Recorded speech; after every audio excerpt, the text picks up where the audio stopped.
Hi folks, Brian Phillips here again, Carbon Cub SS UMX. Just got done doing the flap video, show you how to do these extreme flaps, which incidentally, if I didn't mention it, the whole way I actually made the deflection more was I just shortened up the lever, which is attached to the servo, and then did some setting changes. It was a humongous pain. I would not recommend doing it. The flaps by default work pretty good on this plane anyway. But you can enjoy watching me struggle. Anyway, I got some straws here. These straws should be red in color, and they are almost the length of the wing. So what I wanted to do is I wanted to show you an idea, and I've tried something similar with a red straw before.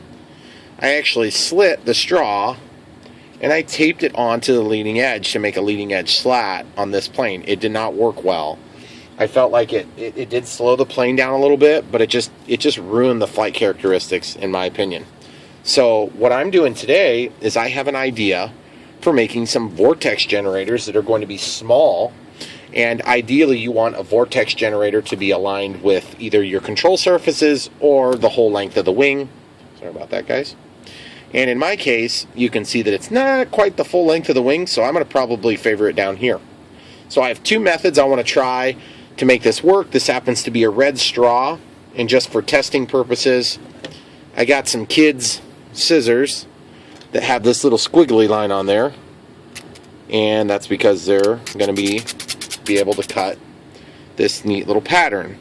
Problem is you can't quite fit that thing in there, so I think I'm going to have to go flat with my straw. And so what that's going to do is it's going to cut that pattern in there, which is going to act as a simple Vortex generator. Once I get done, I'll flatten it. That is provided I can get this to work, which it's wanting to spin the straw. So I don't think that's going to work. I'm going to have to come up with a better plan.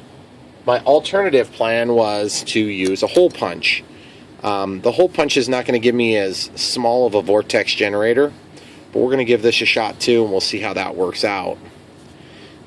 First thing I'm going to probably do is I'm going to flatten this straw. So I'm just going to flatten it, and you're thinking, well, shoot, you want that shape? Well, yeah, I do, but I don't think I'm going to get that lucky. So we're going to flatten it. If this doesn't work, I'm probably going to use some heat, and I'm going to heat it up. We'll try this scissor thing again. You can see I'm just kind of aligning it in the center because I want to try to capture the top and the bottom. And these scissors suck, guys. These little kid scissors. You probably want to try to get them more of like a craft grade, you know, like adult scissors. That's what I get for trying to use my kids' tools. So now I got to default to my other option, which is to take these hole punches and just line up on the seam, cut it, and boy, this is just not working out so hot, is it? Part of the reason I do these videos, guys, because I know some of these ideas I come up with are pretty ridiculous, and a lot of them don't work. So I'm sure you probably come up with a lot of the same ideas, so I figure, you know what? Let's work together to save each other trouble. And you see what I'm doing? I'm just kind of basically leaving just a little bit of material between each of these. And I've got a reason for that.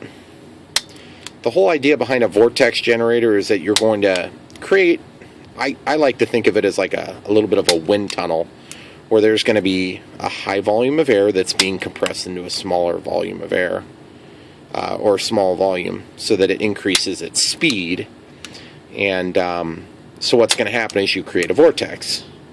And what's going to happen then is as you increase the vortex over your wing surface, you're going to create either more lift or more air for control, meaning it's going to speed up near stall speed the air that would normally be absent on an aileron, particularly as you're coming into a final, you're on your base leg, you're making a turn in, this wing doesn't get any wind going across the control surface. Or at least it slows down dramatically. So what you're going to do is if you can increase that wind or the air movement on the top part of the wing, which is the high pressure side, there's more air going here than there is here, so it creates lift.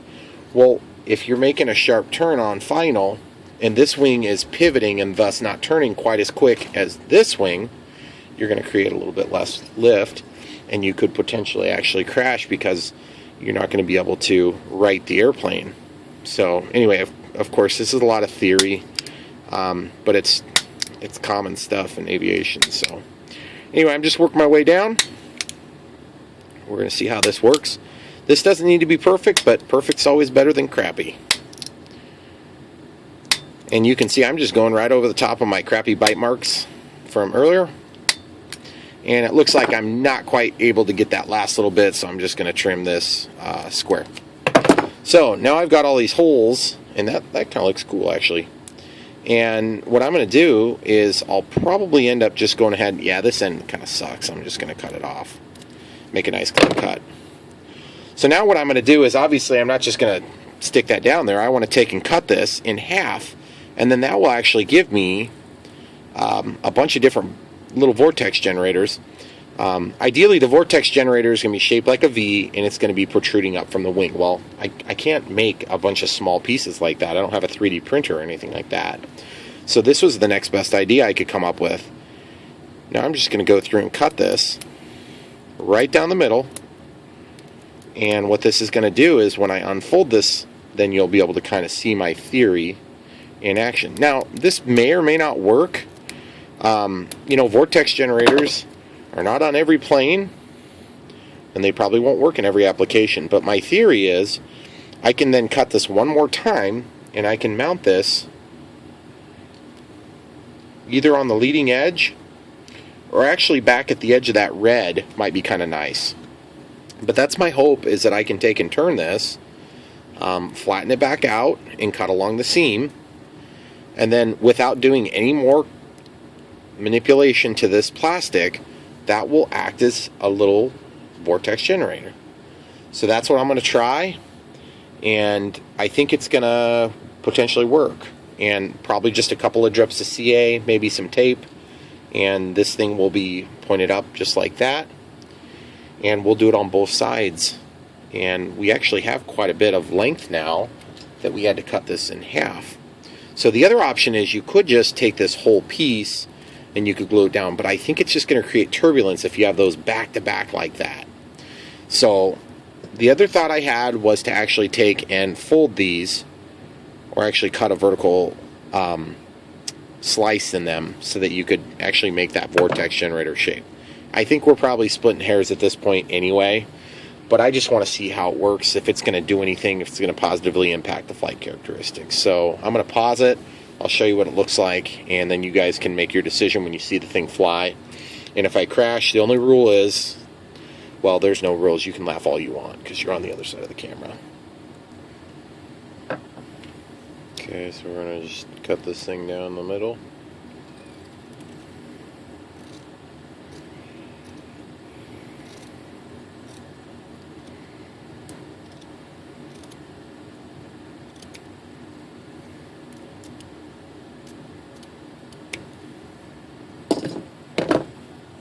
Okay, so one idea I had for mounting this was to just tape it down.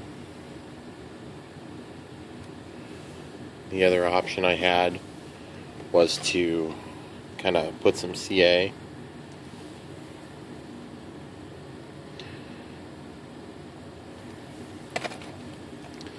And honestly, I'm not sure it's going to work well, so I'm sort of reluctant to want to do CA. And the way I'm going to line it up is I'm just going to line this up. I think I've got enough, because this is just 1/2 of the one straw. I might do like that, and then just kind of overlap them. I've got enough to do the whole wing. Don't need to do a vortex generator over the middle of the fuselage, so.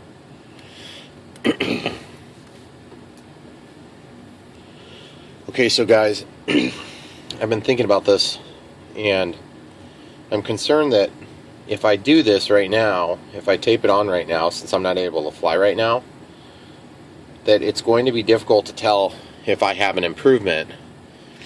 And that's the thing I keep coming back to, is I want to be able to see a demonstrable improvement, so that if it doesn't make an improvement, then I can just take it back off. So I'm sort of torn on how I want to do this. I already know I want to go full length, and I'm gonna point them like this, so it's just like this, and then my hope is that that will create the vortex, the vortexes that I'm after. And I suppose I'm probably just going to go ahead and tape it down all the way down the length, but you got to remember this, like, tape adds up. You're going to end up adding a lot of weight if you get too aggressive with the amount of tape you use. So what I'm going to do is I'm going to actually take this and run it out to the length, and then I'm going to stick this on the bottom.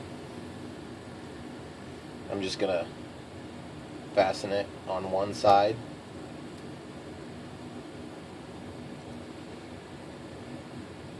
And then I'm just going to take and I'm going to rip down the piece of tape. Doing these little delicate things is actually really challenging on these small planes. It's not an overly difficult procedure, it's just kind of hard to get it to look nice. And if you do anything like this and it's too heavy, it's going to be self-defeating. So, you know, if you make it heavier, you're not going to help your stall speed at all. Guaranteed that. Okay, so I'm just going to cut this while it's still attached to the dispenser. I'm just going to walk it back up toward my front here. And then I'm going to trim it. And that's one of the common problems I've always had with these UMX planes, is that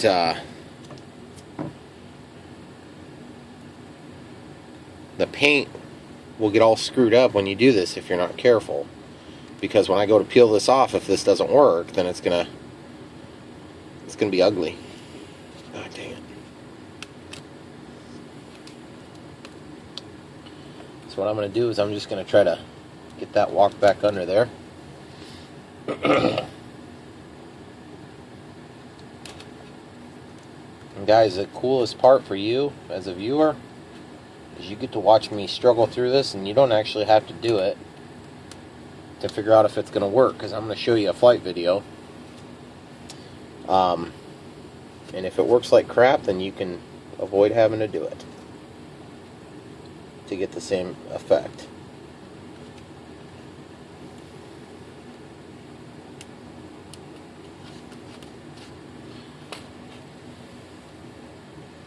Doesn't seem to be pulling. Ah, see, that's what happens. You'll end up peeling off just the right spot, and you'll get some paint off.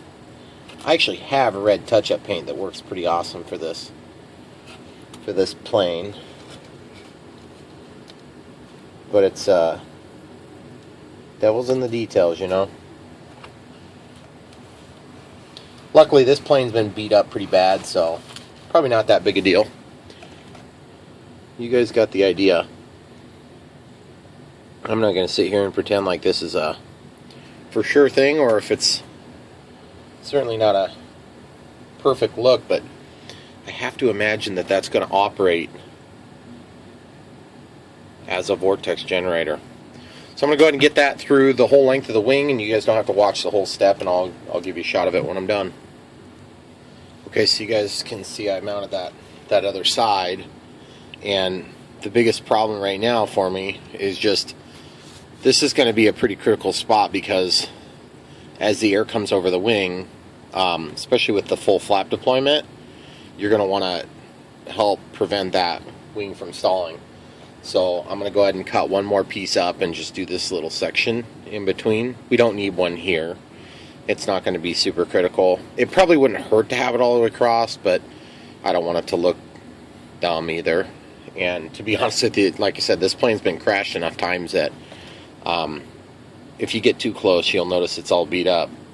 So I'm not too worried about it. And I think with this being a red straw, that worked out really sharp.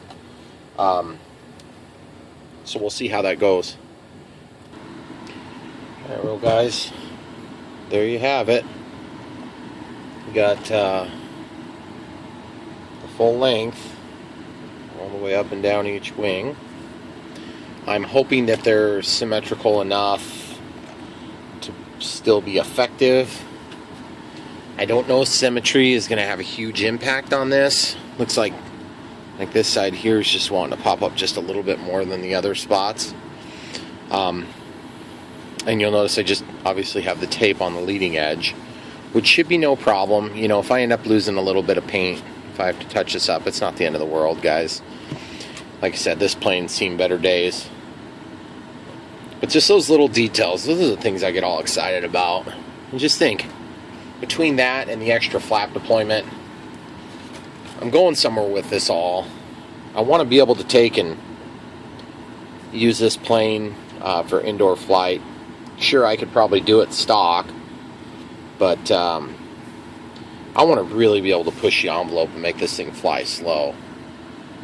And you know, if this works, then I can turn around and do this on other planes, and it's really pretty easy to do.